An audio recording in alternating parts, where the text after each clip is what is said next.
పరిశుద్ధ లేఖనములో నుండి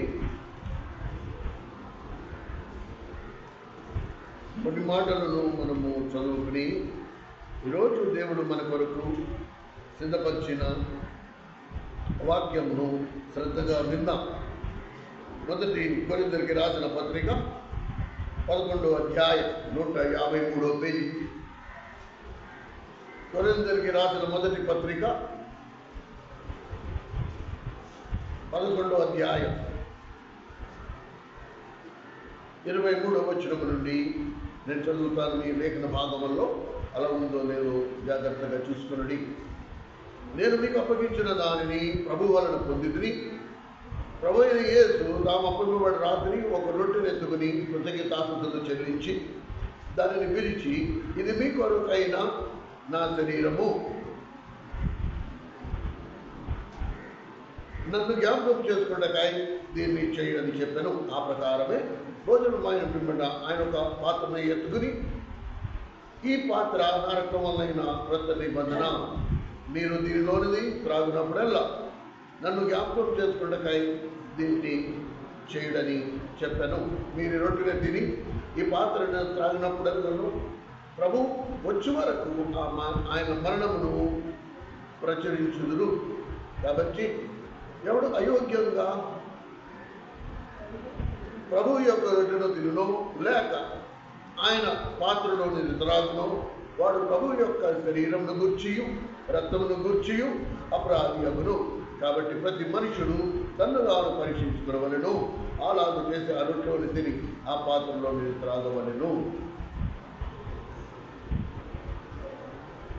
బైబిల్ గ్రంథములో దేవుడు కొత్త నిబంధనలు, మరి ముఖ్యంగా కొత్త నిబంధనలో రెండు శాసనాలను విధించాడు. ఇది దేవుని శాసనం. శాసనం అనే మాటకు అర్థం ఏంటి? దాన్ని ఎవరు ఉల్లంఘించడానికి వీలు లేదు. There are only 2 ordinances. కనుక కొత్త నిబంధనలో దేవుడిచ్చిన శాసనం ఏంటి? ఒకటి బాప్తిసము, రెండోది ప్రభు బల్ల. ఇవి రెండు దేవుని శాసనాలు. ఏమండి, నాకు ఇష్టమైందనే పాలు పొందుతానడానికి లేదు, నాకు ఎప్పుడు నచ్చితే అప్పుడే పాలు పొందుతానడానికి లేదు. ఎందుకు దీన్ని శాసనం అని చెప్పాడు? ఈ శాసనాన్ని దేవుని ప్రజలమైన మనము ఎంత తీవ్రంగా దాన్ని పరిగణిస్తున్నాం. ఒకటి మనం గుర్తుంచుకోవాలి, ఇది దేవుని శాసనం. శాసనం అన్నాక అది చట్టమైపోయింది, దేవుని చట్టమైంది. ఈ చట్టాన్ని ఉల్లంఘించిన వారు, మనము ట్రాఫిక్ రూల్స్ కొన్ని ఉన్నాయి, ఆ ట్రాఫిక్ చట్టాన్ని ఉల్లంఘిస్తే మనకి ఫైన్ వేస్తారు, లేక మనం శిక్షా విధికి పాత్రలం అవుతాం. అలాగే దేవుని శాసనాల్లో కొత్త నిబంధన కాలంలో ఈ 2 శాసనాలు అతి ప్రాముఖ్యమైనవి. దీన్ని ఉల్లంఘించడానికి లేదు. అందుకనే ఈ 2 శాసనము అనే మాట జాగ్రత్తగా వినండి. ఎప్పుడు శాసనం ఉందో అక్కడ సాక్ష్యం ఉంటుంది. శాసనం అనే మాట ఎక్కడ వాడబడుతుందో అక్కడ సాక్ష్యం ఉంటుంది. ఇప్పుడు శాసనం ఏం చెప్తోంది? ట్రాఫిక్ రూల్స్ ఏం చెప్తున్నాయి?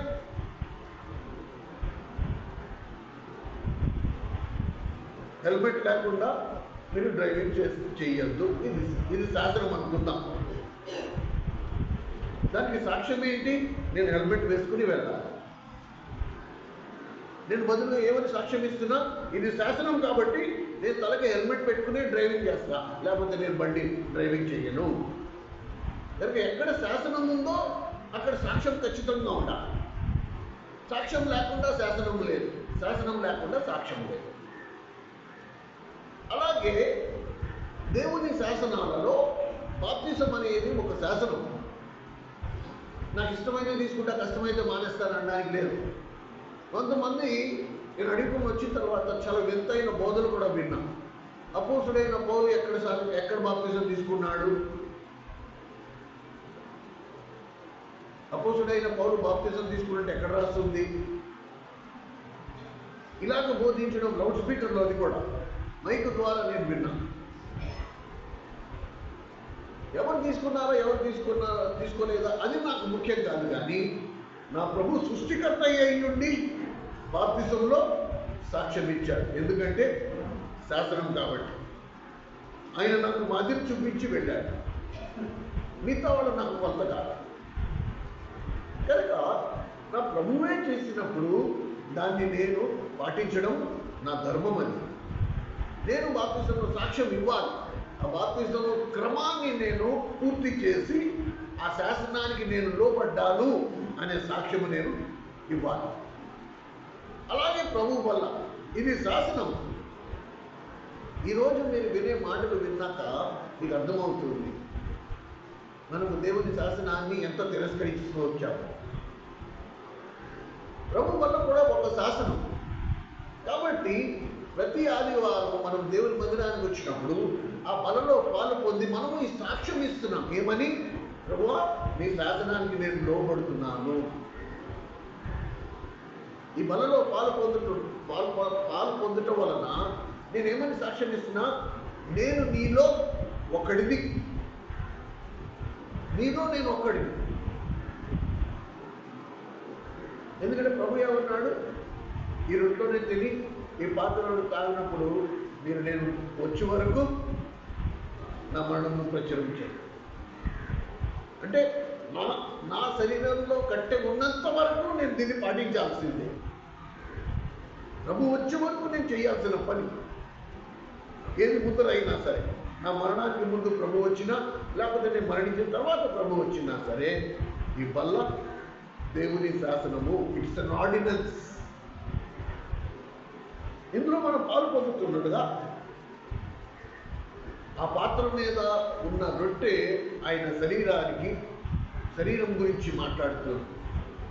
ఎలాగైతే ప్రభు శిలువలో తన ప్రాణం అర్పించాడు, తన శరీరాన్ని గాయపరుచుకున్నాడు,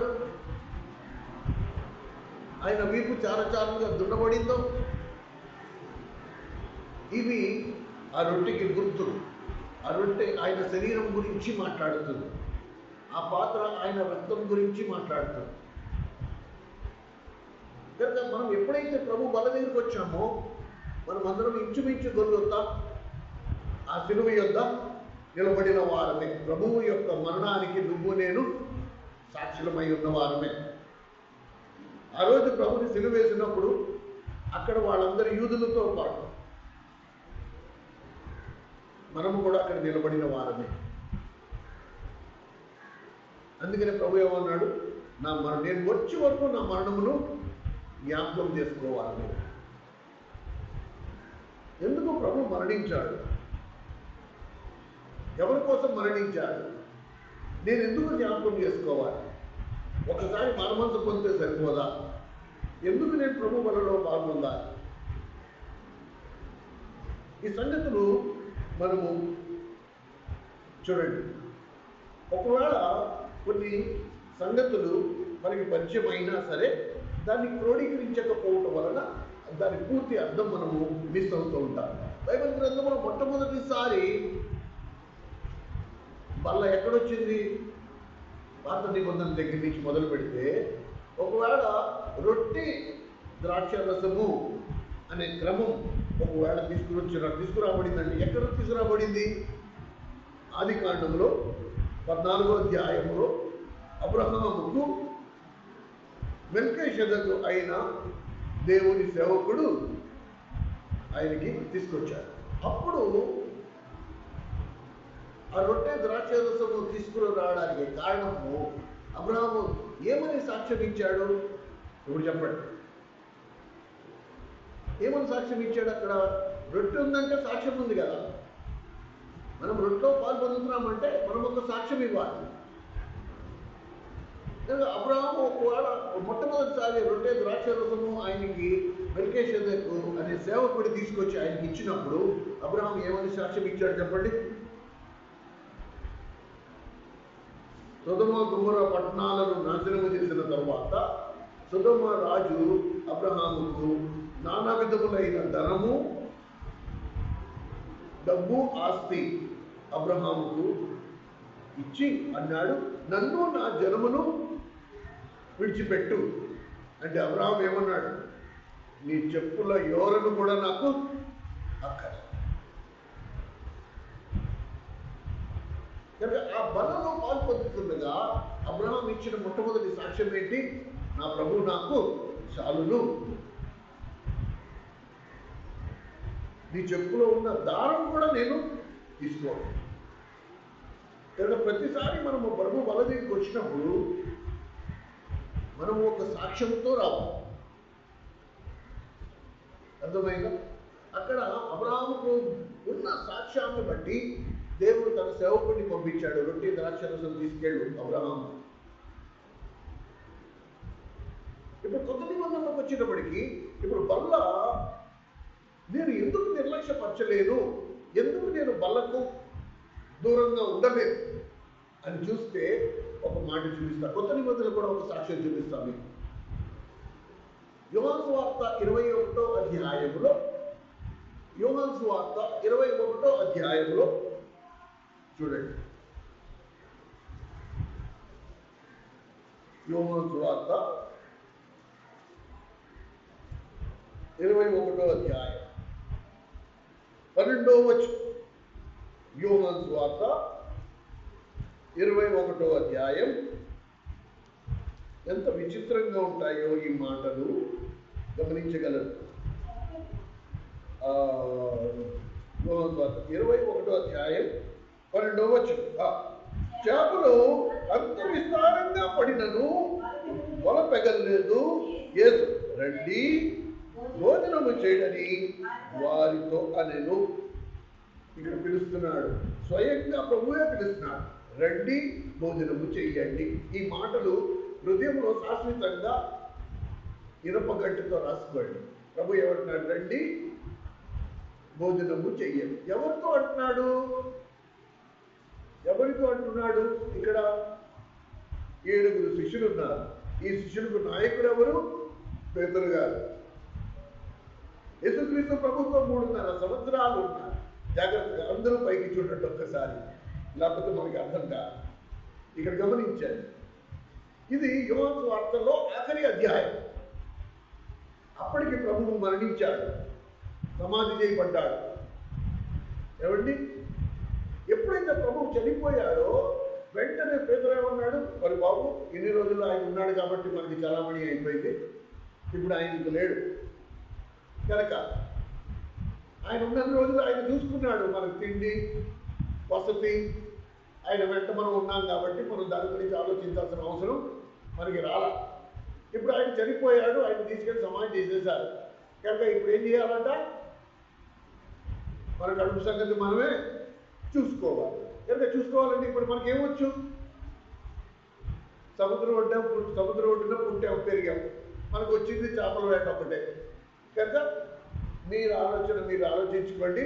నేనైతే చేపలు పట్టడానికి వెళ్ళిపోతున్నా అనగానే వెంటనే ఉన్నారు కదా, తగలెట్టేవాడు ఒకడు ఉంటే చాలు, తగలడిపోయేవాడు బోర్డు దొరుకుతాడు. తగలెట్టేవాడు ఒక్కడుంటే చాలు, తగలడిపోయేవాడు బోర్డు మంది వస్తారు, బయలుదేరుతారు. ఎప్పుడైతే పేదలు వాళ్ళ భుజాలు వేసుకుని బయలుదేరాడో, అన్నా నువ్వు వెళ్ళిపోతారుగా, మరి మా సంగతి ఏంటి? మేము వస్తున్నాం, ఉండు. యూనిటీ. దేవుని పనిలో లేని ఐక్యత లోకానుసారమైన పనిలో మాత్రం వెంటనే వచ్చేస్తుంది. కనుక మేము కూడా వస్తున్నాం అంటే మేము కూడా వస్తున్నాం. 7 11 మందిలో 7 పోయారు. ఇంకెంతున్నారు? 3 4. సరేనా?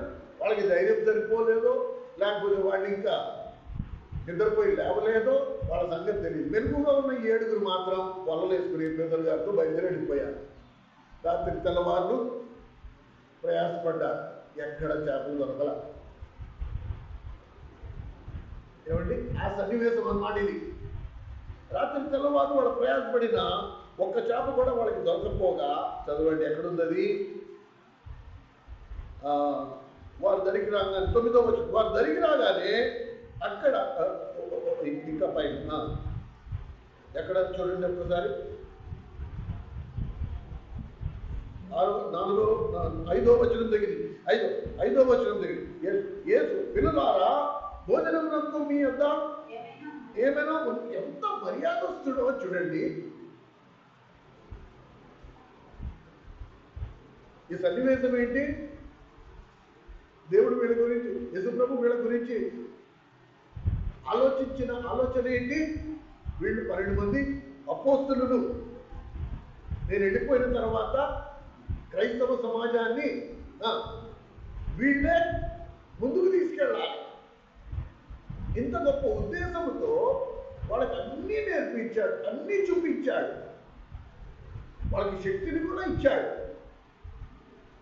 ఇక నేను వెళ్ళిన తర్వాత మీరు నా అడుగుజాడల్లో నడుస్తూ నేను ఏ ఏ సంగతులు మీకు ఆజ్ఞాపించానో వాటినే మీరు వారికి బోధించండి అని చెప్పాడు. సరే సరే అనుకున్నా. ప్రభా నేనా అసలు నిన్ను సిలువకి నేను ఒప్పుకుంటానా అంటే పేతురు వద్దు, ఆవేశం వద్దు,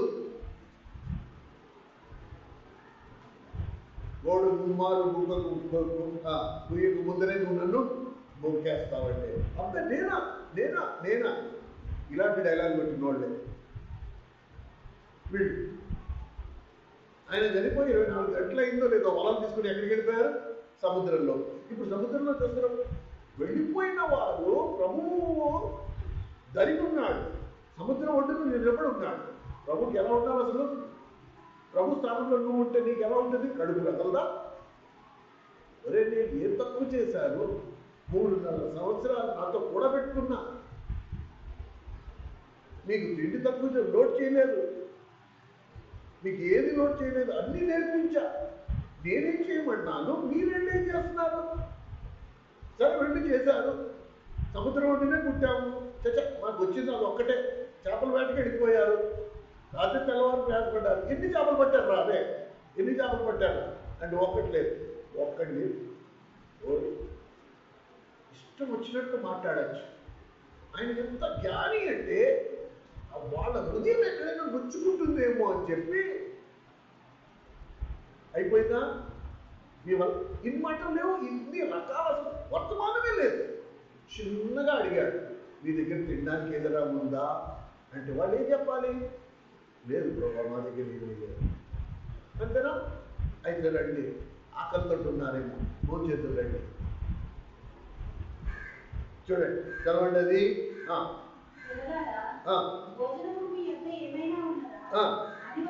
అడుగగా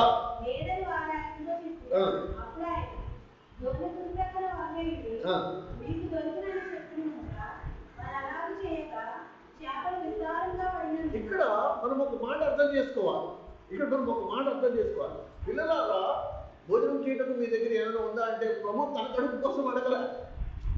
రాత్రి అంతా ప్రయాసపడ్డారు, ఆకలితో ఉన్నారు, మీ దగ్గర ఏదైనా ఉందా అంటే లేదు ప్రభువా. అయితే ఖాళీ చేతితోటి వీళ్ళు రాకూడదు. ఎందుకు? వీళ్ళు నా శిష్యులు, కానీ వీళ్ళ కొరకు నేను సిద్ధపరుస్తా. ఈ లోపల వాళ్ళ కుడి పక్కన వేయండి, మీరు వచ్చే లోపల నేను భోజనం సిద్ధపరిచేస్తాను మీకోసం. వాళ్ళ కుడి పక్కన వేయండి అని చెప్పి ఈ లోపల ఏం చేశాడు? రొట్టెలు కాల్చడం అయిపోయింది, చేపలు వండడం కూడా అయిపోయింది. వాళ్ళ కుడి పక్కన వేయడి అనగానే, వాళ్ళ కుడి పక్కన వేయగానే 153 పెద్ద చేపలు పడ్డాయి. అసలు వాళ్ళకే సరిపోవట్లేదు ఆ చేపలు, అంత విస్తారంగా చేపలు పడ్డాయి. పడగానే చూడండి, ఆ మాటలు చూడండి.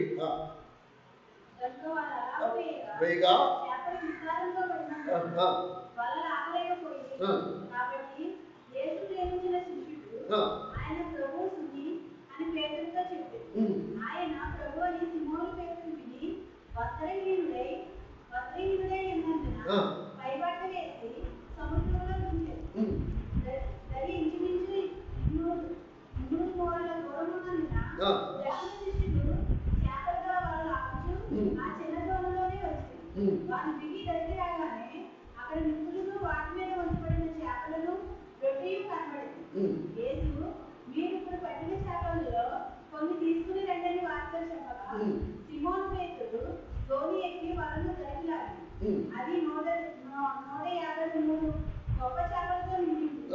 చేపలు అంత విస్తారంగా వెళ్ళినను వాళ్ళ పిల్లలేదు.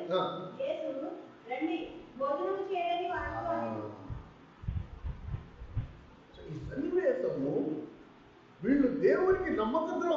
చేసినప్పటికీ దేవుడు అప్పగించిన పరిచర్యను వదిలేసుకుని తమ కడుపుల గురించి ఆలోచించారే కానీ ప్రభు గురించి ఆలోచించలే. వీళ్ళకి ప్రభు శిలువ గురించి తెలీదా అంటే తెలుసు, ప్రభు శిలువుడు ఎందుకు మరణించాడో తెలీదా అంటే తెలుసు.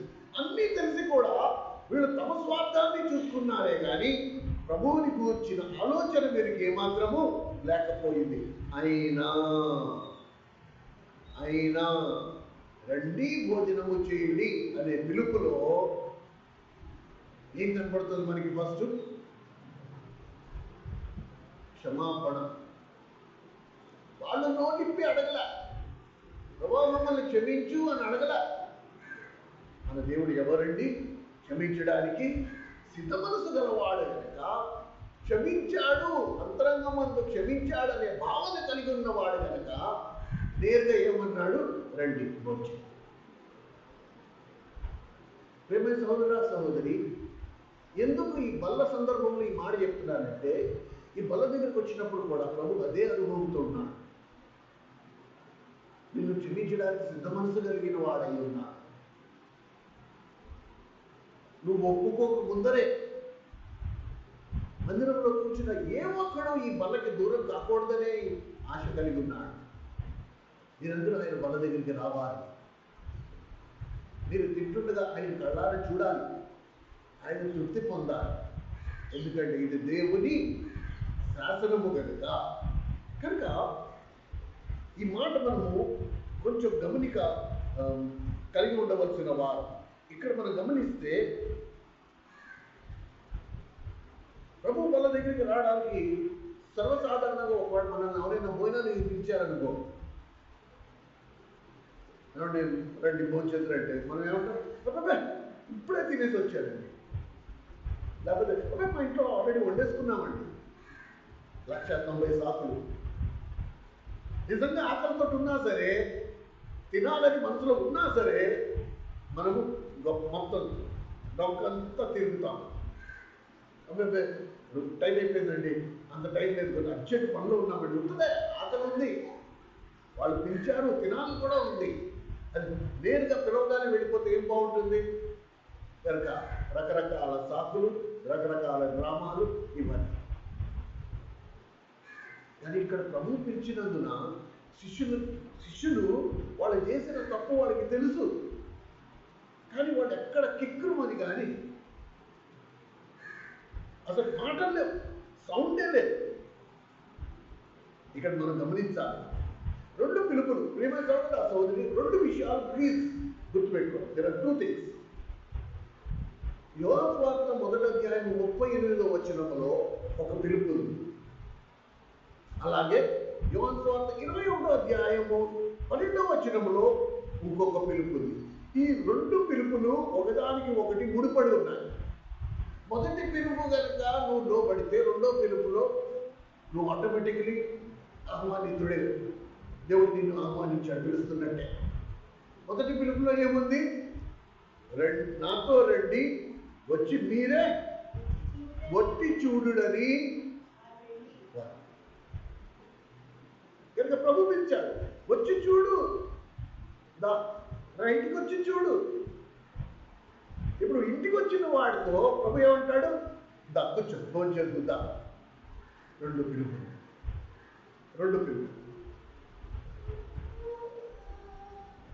యోహాను సువార్త 1:39లో వచ్చి చూడు, మా ఇంటికి వచ్చి చూడు. ప్రభా నువ్వు ఎక్కడుంటావు అని అడిగారు శిష్యులు. అసలు నీ ఇల్లు ఎక్కడ, నువ్వు ఎక్కడుంటావు అంటే, వచ్చి నువ్వే చూడు. నేను చెప్తే నీకు అర్థం అవ్వదు, నువ్వు వచ్చి చూడు. ఆ పిలుపుకు లోబడి ఎవరైతే ప్రభుతో పాటు వెళ్ళారో, ఇప్పుడు వెళ్ళిన వాళ్ళతో ఏమంటాడు ప్రభు? కూర్చో, భోజనం చేసి వెళ్ళు. మొదటి పిలుపుకు లోబడిన వారిని ప్రభు వెంటనే క్షమించేవాడిగా ఉన్నాడు. ఇప్పుడు క్షమాపణ పొందిన వారు ఆయన బల్లకు పాత్రలు. కనుక ప్రభు బల్ల అనేది అత్యంత ప్రాముఖ్యం. ఇది మనందరికీ, ఇట్ ఈస్ ఫర్ ఆల్. అయితే ఈ సందర్భంలో మనము గమనిస్తే ఇక్కడ ఎవరు ఏం మాట్లాడినట్టు లేదు కానీ ప్రభు బల్ల విషయంలో వాళ్ళు ఈ మాట చెప్పగానే వెంటనే సిద్ధం. ఆలస్యం చేయలేదు వాళ్ళు. కనుక ప్రభు పిలుపు ఇంకా నీకు అందుబాటులో ఉన్నప్పుడే నువ్వు లోబడితే నష్టపోతున్నావు. ఒకసారి పిలిచాడు, నువ్వు వినిపించుకోలే. రెండోసారి పిలిచాడు, వినిపించుకోలే. మూడోసారి పిలుస్తున్నాడు, వినిపించుకోవట్లే. నాలుగోసారి ఇంకా పిలుపు నీకు వినపడదు. ఆయన పిలిచినా నీకు వినపడదు.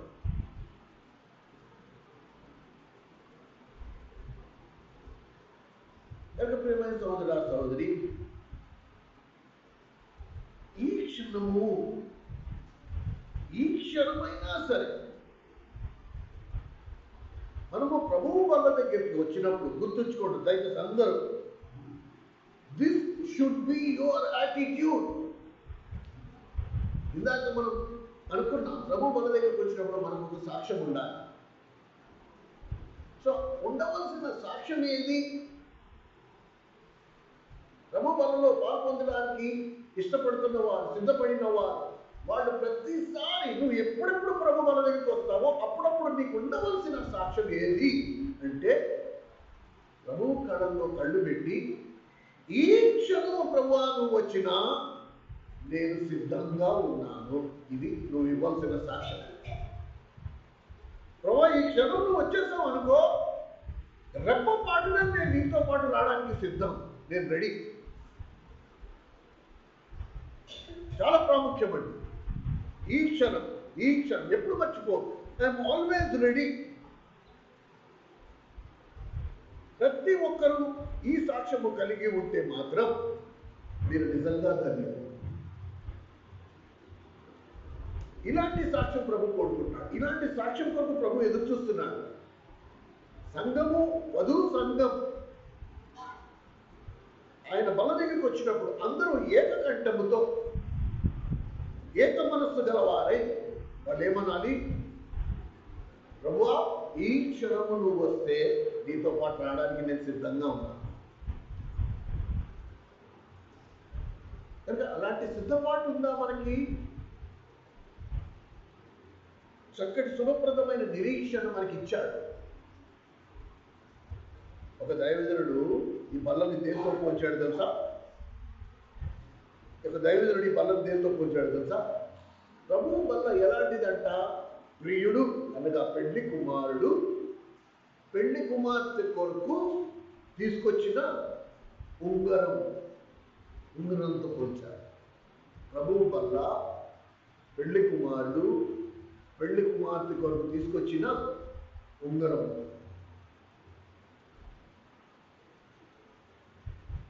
సో పెళ్లి కుమార్తె స్థానంలో ఎవరున్నాం? మనం అందరం ఉన్నాం. ఇప్పుడు యేసుక్రీస్తు ప్రభువు ఆ ఉంగరాన్ని తీసుకొచ్చి ఆ బల్ల మీద పెట్టి ఇది నీ కోసం అని చెప్పేసి వెళ్ళాడు.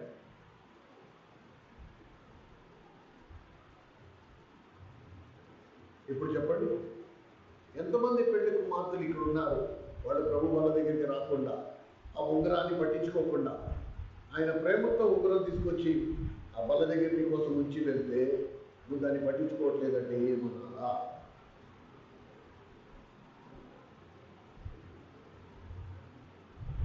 ఒక్కసారి ఆలోచన చేద్దాం. ఒక్కసారి మనం ఆలోచన చేయాలి. మనందరికీ ప్రభువు అసమప్రదమైన నిరీక్షణ ఇచ్చాడు. ఒక రోజు ఆయన రానై ఉన్నాడు. అందుకని అపోస్తల కార్యములు 2వ అధ్యాయము 42వ వచనంలో వారి అపోస్తలుల బోధ యందును, సహవాసం యందును, రొట్టె విరుచుట యందును, ప్రార్థన యందును ఎడతెగక అంటే మధ్యలో గ్యాప్ లేకుండా కంటిన్యూగా అది చేస్తూ వచ్చారు. కనుక సిద్ధపడిన హృదయం ఆ బల దగ్గరికి వచ్చి నిత్యము సాక్ష్యం ప్రతిసారి నేను బలలో ఇలాంటి క్రమం అనేది దైవజనుడు భక్తిదారుల ద్వారా మనలాంటి సంఘాల్లో మాత్రమే ఉంది. మిగతా అన్ని సంఘాల్లో అలా లేదు. నెలకు ఒక్కసారి, 6 నెలలకు ఒక్కసారి, సంవత్సరానికి 3 సార్లు, రకరకాల ఎవరు ఇష్టం వచ్చినట్టు వాడు.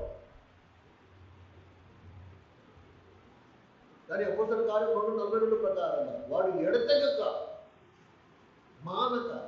అపోస్తలుల కార్యములు 22వ అధ్యాయం 20 వచనం అంటే అప్పుడు అనుదినము ప్రతిరోజు వాళ్ళు రొట్టె విరుస్తూ వచ్చారు.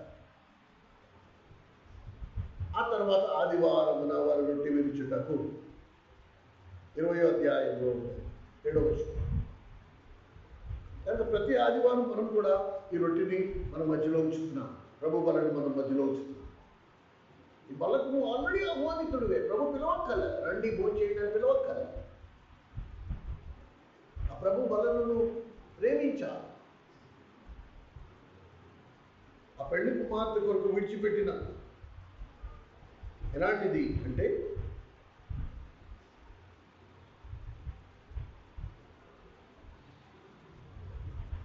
ఒక డాక్టర్ ఏమండి, ఆ డాక్టర్ రోగికి 48 గంటలు టైం ఇచ్చాడు. ఇంకెక్కువ మహా అయితే 48 గంటలమ్మా, దానికంటే ఎక్కువ బతకూడదు. ఈ 48 గంటల్లో ఆ రోగి సమయాన్ని ఎలా గడుపుతాడు? ఒక వృద్ధురాలు, ఆ వృద్ధురాలు ఆమెకున్న అనారోగ్యము ఎంత భయంకరమైందంటే డాక్టర్ 48 గంటల టైం ఇచ్చాడు. 48 గంటల టైం ఇవ్వగా వెంటనే చిన్న పిల్లలతో సహా తనకి తెలిసిన వారి పిల్లలందరినీ కేకేసి ఆ పిల్లలతో అంది, నాకు ఇంకా ఎక్కువ టైం లేదు కనుక నా వలన నేను మీలో ఎవరిని మనసు బాధపరిచినట్లయితే దయతో నన్ను క్షమించు అని పిల్లల్ని క్షమాపణ అడిగారు. వృద్ధురాలు, చాలా వృద్ధురాలు, 87 పైన ఉంటాయి. నా వృద్ధాప్యంలో నేను మిమ్మల్ని ఏమైనా గాయపరిచాడేమో అని మిమ్మల్ని క్షమాపణ అడుగుతున్నాను అనగానే వాళ్ళందరూ పిల్లలందరూ వెక్కి ఏడవడం మొదలెట్టారు. హృదయం తేలికైపోగానే ఆఖరి మాట ఆమె అన్నమాట ఏంటి కదా, ప్రభువా ఇప్పుడు నేను సిద్ధంగా ఉన్నా, ఐఎమ్ రెడీ.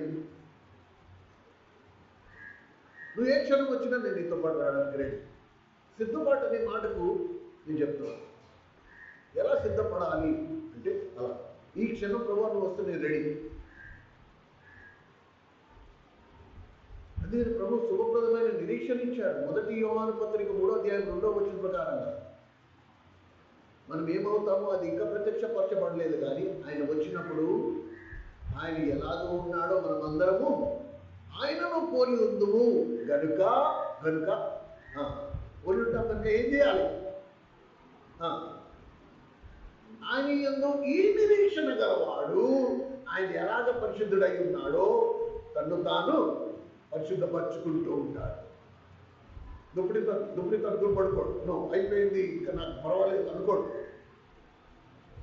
ఎక్కడ తనకి అపవిత్రత అంటకుండా, ప్రేమ సహోదరి, దేవుడు మన అంతరంగాన్ని పరిశుద్ధపరిచాడు, కానీ బాహ్యమైన శరీర పాపానికి గురవుతూ ఉంటుంది కనుక ఇది అపవిత్రపరచబడుతూ ఉంటుంది. దీన్ని పరిశుద్ధపరచుకునే పని మంది కనుక సారికి ప్రభు రక్తంలోకి వస్తూ ఉండాలి. ప్రభుని కడగమని అడుగుతూ ఉండాలి. ఇది చాలా ముఖ్యమండి, ఇది చాలా ముఖ్యం.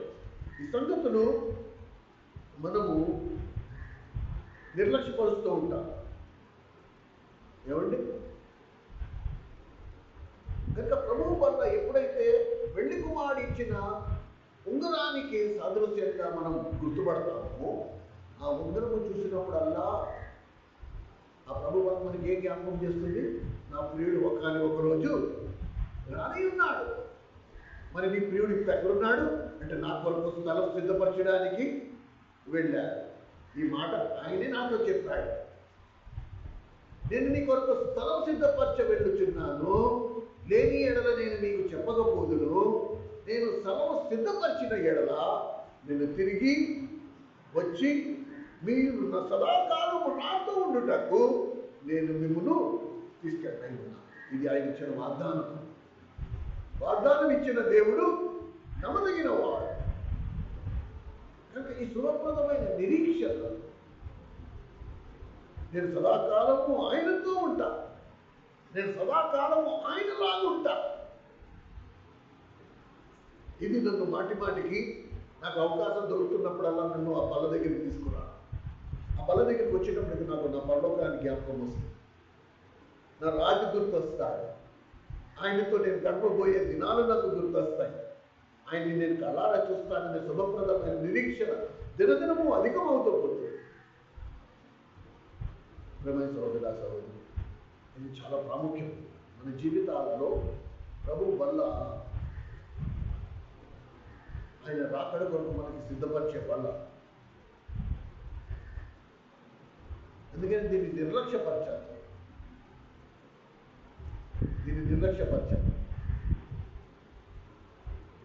ఎలాగైతే నిశ్చితార్థం జరిగిన పెళ్లి కుమార్తె పెళ్లి కుమారుడి కొరకు 1000 కళ్ళతో ఎదురు చూస్తూ ఉంటుందో, అలాగే మనము ఆ పరలోకపు పెళ్లి కుమారుడితో మనకి నిశ్చితార్థం జరిగిపోయింది. ఇక ఆయన అనుకున్న తేదీన రానై ఉన్నాడు.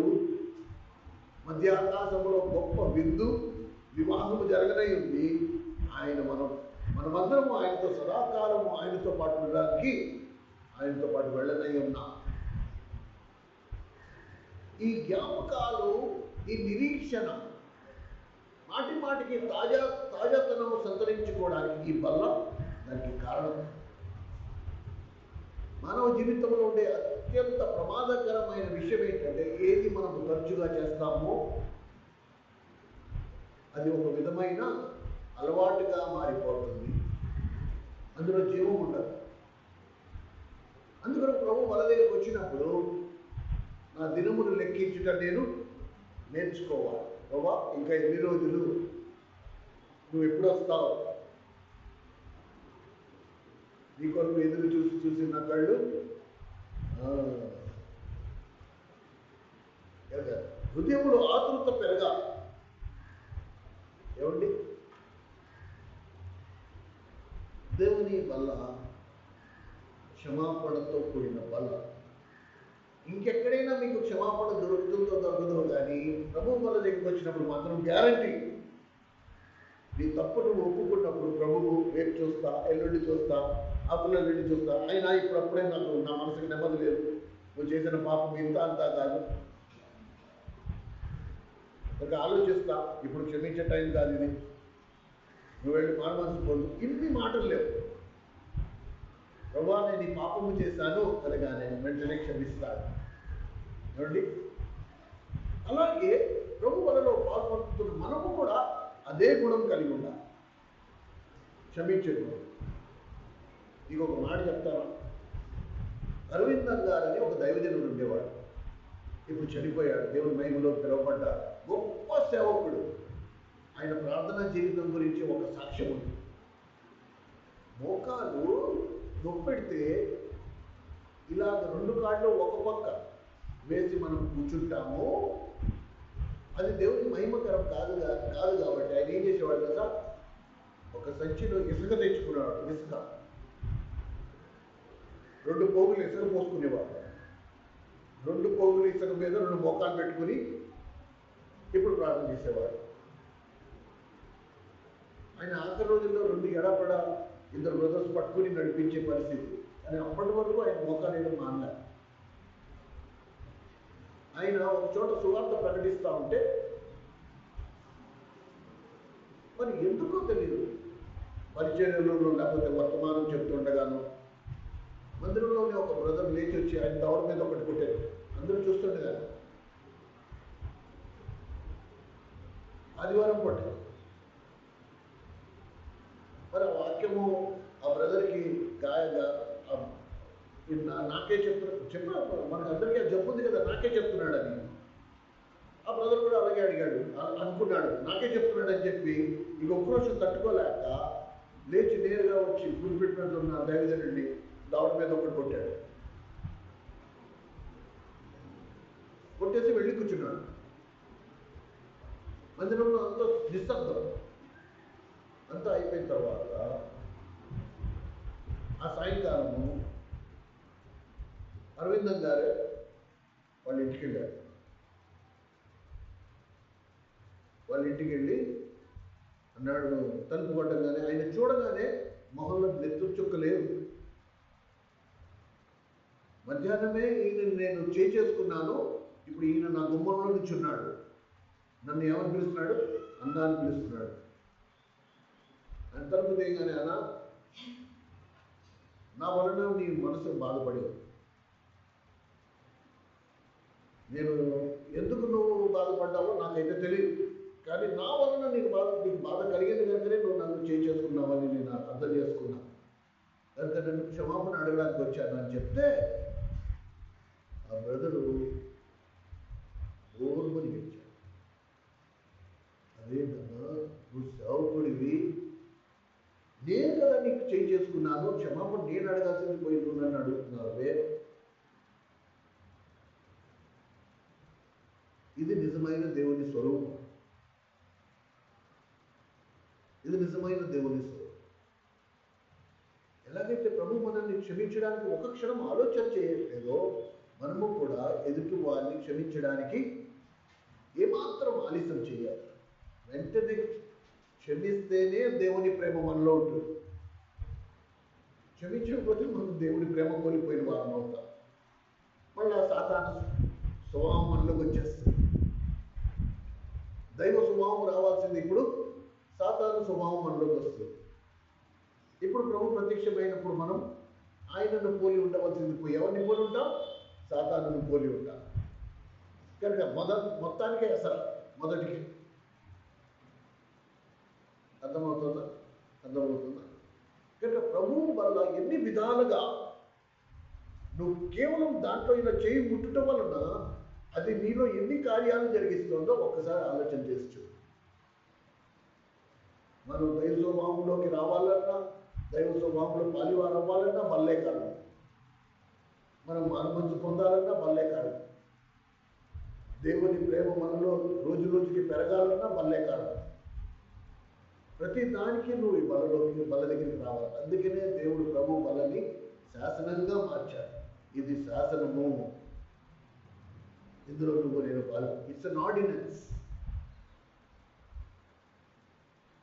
బాప్తిసము, ప్రభు బల, ఇవి రెండు దేవుని రెండు శాసనాలు. వీటిని మనం ఉల్లంఘించలేము, వీటిని మనము దాటి రాలేము. సో రక్షింపబడిన వాడు, ప్రభు రక్తంలో కడగబడిన వాడు, మారుమనసు పొందినవాడు ఖచ్చితంగా ఈ రెండింటిని పాటించి తీరాల్సిందే. వీటిని తప్పించుకోవడానికి లేదు. ఈ మధ్యాహ్నం కూడా అదే పిలుపు.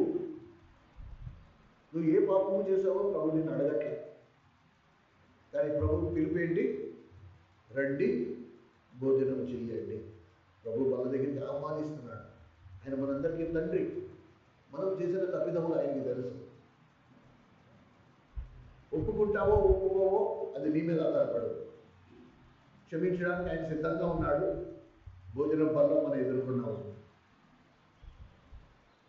నిర్ణయం నీది. ప్రార్థన చేసుకుందాం. దయచేసి